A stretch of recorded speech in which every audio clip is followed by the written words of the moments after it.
What are some of the lessons we've learned from these studies? The first is, to put it bluntly, there are two kinds of Year 11 classrooms.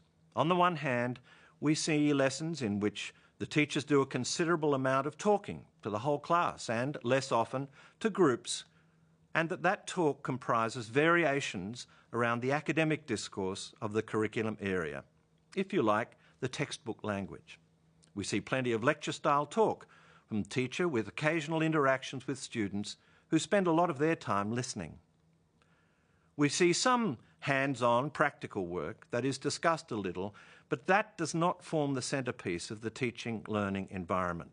The students in these classrooms tend to do well on formal school assessments.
On the other hand, we see teachers organising practical activities of various kinds, often in small group settings and sometimes with project work or inquiry focus.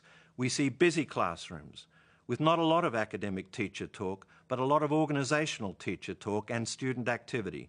Students talk, they do things, make things, usually together rather than individually. For example, musical pieces, DNA models, liquid mixtures, and so on. In these settings, students rarely hear extended talk or discussion in textbook-like language. The students in these classrooms tend to do less well on formal school assessments.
Now, we can debate questions of pedagogy and learning, and more particularly, which of these two stereotypic types of classrooms you prefer.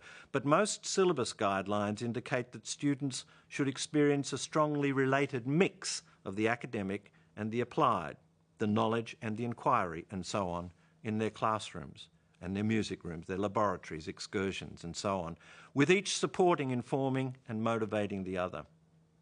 We've found relatively few that fall into this mixed and integrated category.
The issue seems to be that some students have entered the intellectual and knowledge domain of the curriculum area, can handle and expand on the distinctive ways it uses language, literacy and images, and are not looking for hands-on or relevant experiences to motivate their continued learning. Other students, not so. And by Year 11, not many betwixt and between.